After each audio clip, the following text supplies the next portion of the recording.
step out the back door and close it behind you. It is a cold winter afternoon. Your breath comes out in little clouds that disappear quickly in the cold winter air. Yet you are comfortable and warm, having wrapped yourself in your warmest winter clothes. With your small rucksack on your back, you're all set to go. The walk to the forest is a short one, just through the low wooden gate at the back of your garden and along the narrow road that connects it to the forest. The trees are getting closer. You're almost there. You know this forest well, and you often come here for a relaxing stroll. There's something new to see every time, and you look forward to finding out what today's walk will bring. Following the path, you step into the forest. The branches of the tall fir trees form a sheltering canopy above your head, filtering the light of the sun before it reaches the forest floor. Where it does, thick patches of green moss are highlighted in the golden light. It looks so inviting. Although you hadn't intended to leave the path, you can't resist taking a detour among the trees just to feel the soft layer of moss under your shoes. Surely it is okay to stray from the path a little bit. It's right behind you after all. You step off the path onto the forest floor. It feels wonderful, like walking on clouds. You stroll from sunny patch to sunny patch, and even though it is late in the afternoon, the last rays of the sun warm you through and through. You are glad you decided to go on this walk. Being in the forest on this winter afternoon is just so nice. There don't seem to be any other people out today, but the forest is far from empty. Birds are flitting through the undergrowth, and the forest floor is dotted with shrubs and ferns. You stop for a moment, taking your time to look around. There's no reason to rush. You lean against one of the fir trees, making yourself comfortable. The bark looks rough, but feels soft through the fabric of your coat. It's like a thick, woven carpet, gently catching the weight of your body where you lean against it. Standing this close to the tree trunk, you observe every little detail that makes up the bark of the tree. All the different colors and structures. Dark browns for the deep ridges, paler browns and grays for the surface. Together they form a pattern of large scales overlapping one another. The lines edging them sketch out an intricate labyrinth that you try to trace with a finger from your gloved hand. When you can't reach any further around the tree, you put your hands in your coat pockets and watch quietly for a while. Some of the brambles still have a few berries on them. The bright red berries from the holly bushes make a lively contrast against the different shades of green and brown of the forest. You recognize some of the birds.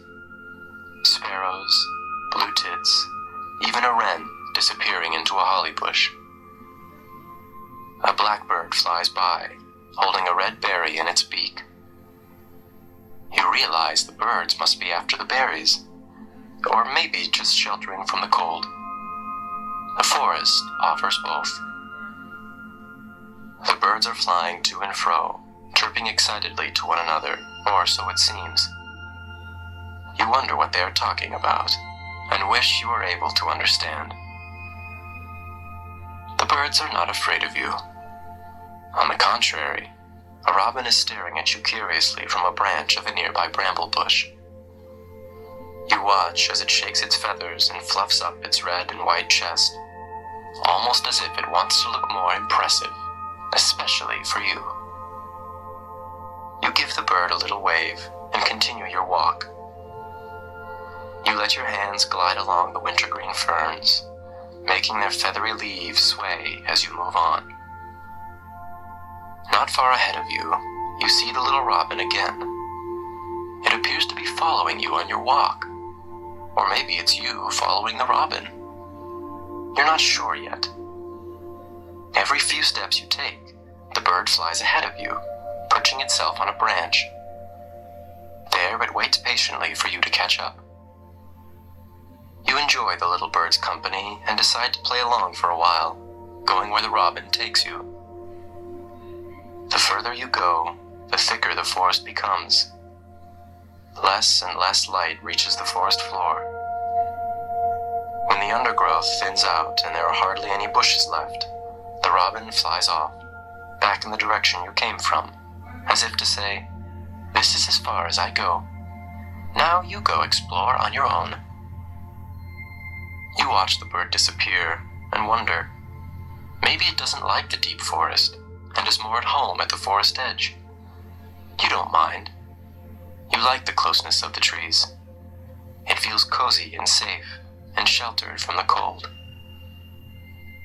Although it can't be evening just yet, it is getting darker, but there is still plenty of light for you to see where you are going.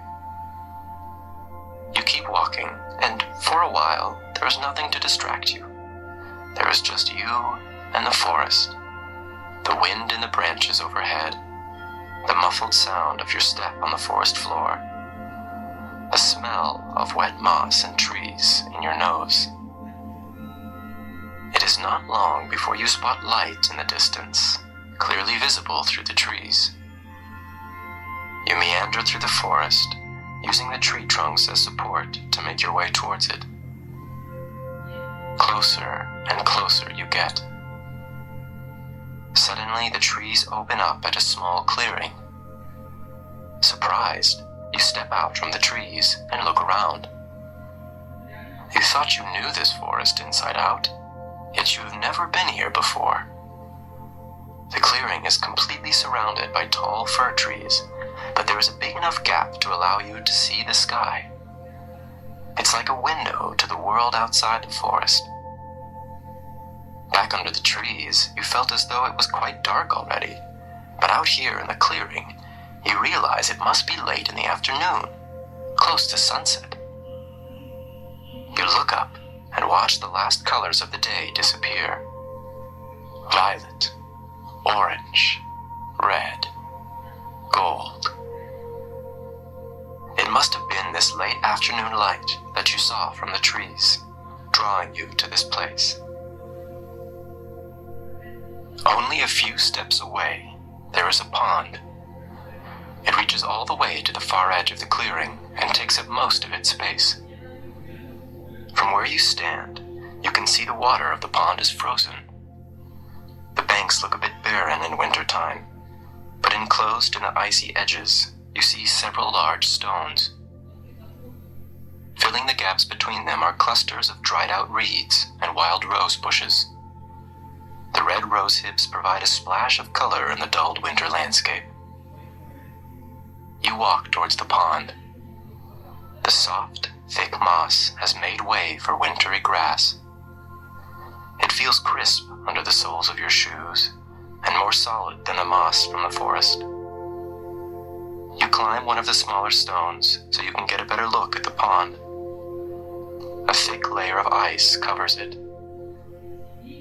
The surface is smooth, white around the edges, darker towards the middle. Veins of frost run across it.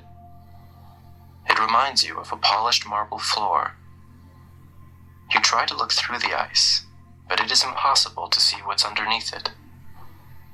You wonder if the ice is strong enough to hold your weight, and you take a few tentative steps on the pond's surface.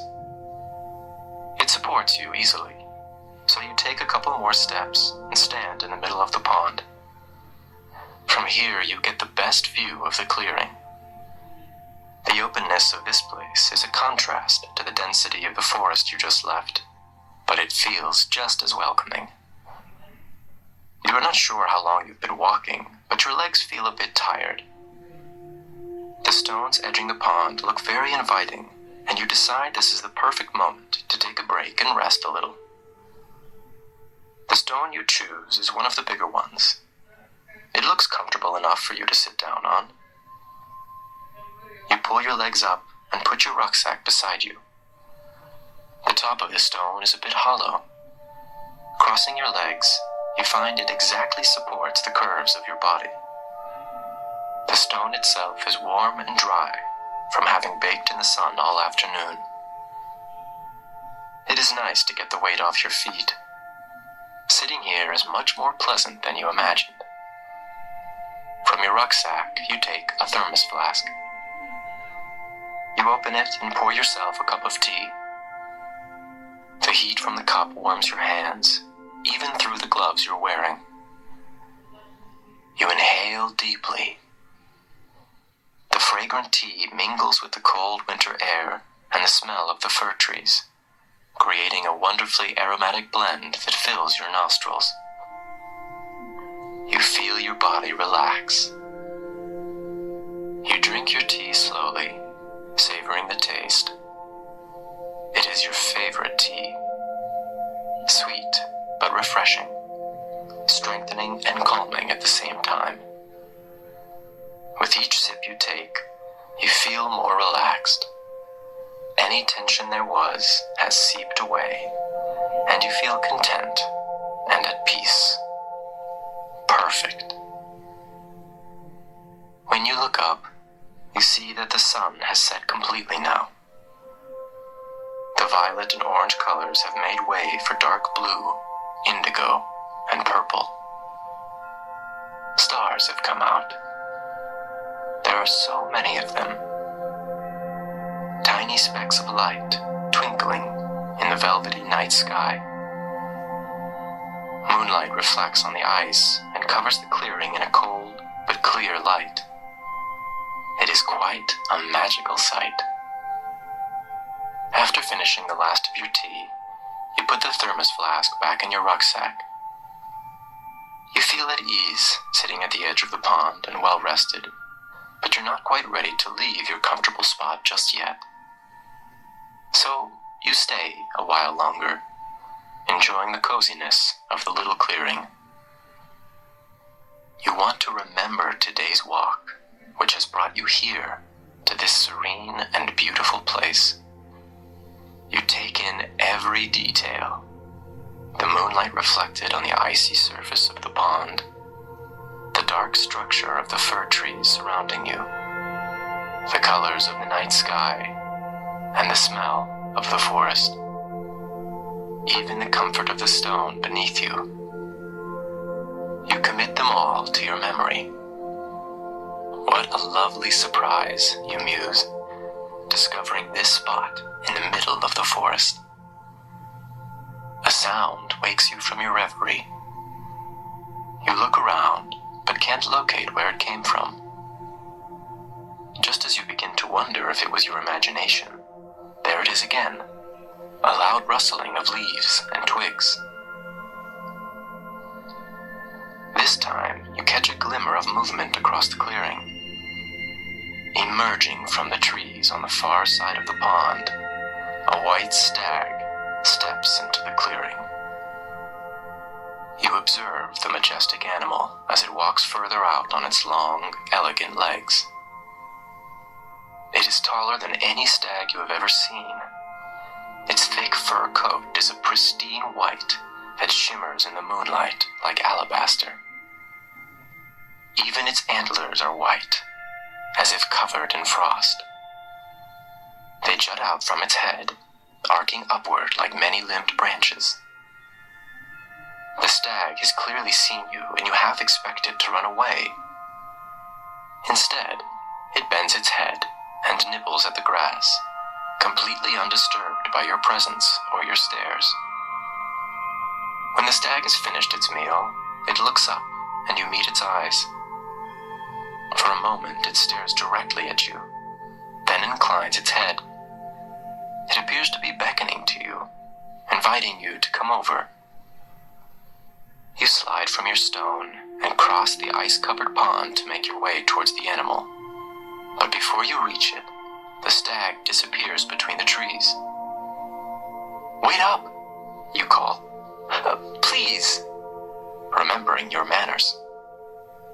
And sure enough, as you step into the forest, the stag is waiting for you, only a few feet away. Then it turns around and walks away, forest at night is quite different from when you started your walk. The golden sunlight has made way for the softer light of the moon. Silver-white beams filter through the branches above you. They color the thick patches of moss, so soft under your feet, a pale green. The berries on the holly bushes no longer a vibrant red. Even the birds have gone to sleep. Everything is toned down and quiet for the night.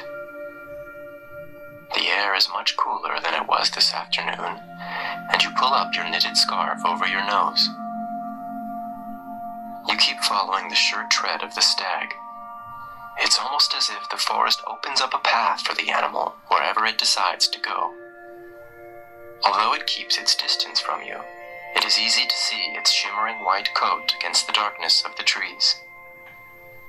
Each time the stag walks under a ray of moonlight, its fur is illuminated, like a friendly, guiding light, leading the way. Every few steps, it turns its head and waits for you to catch up. It reminds you of the little red robin that kept you company earlier today. You have never been in the forest after dark, but the experience is magical. The night gives the forest a different kind of beauty than the light of day. You wish you could keep exploring a little longer, but the trees are starting to thin out. Sooner than you'd have wished, you have reached the edge of the forest. Not far from where you are, there is a road you know well. It's the road home. Before leaving the enclosure of the forest, you turn towards the stag, bow your head, and say, "Thank you." In reply, the stag presses its cold, wet nose on your forehead, then nudges you towards the road.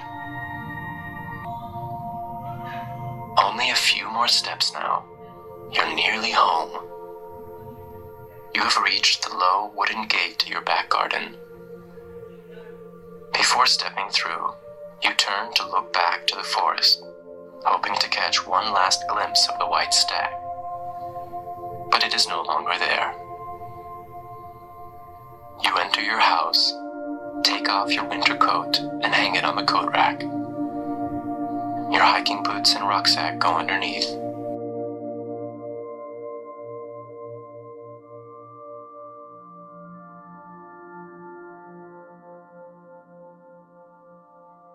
Climbing into your bed, you realize how tired you really are. You snuggle under your duvet, and when you have found a comfortable position, you take a couple of deep, relaxing breaths. For a moment, you think back to the remarkable walk and the magical encounter you've had, cherishing the memory. It truly has been an enchanting day. As you doze off, images from your forest walk appear before your eyes. You wonder if you will see the mysterious stag and the clearing with its pretty little pond again in your dreams. You hope you will.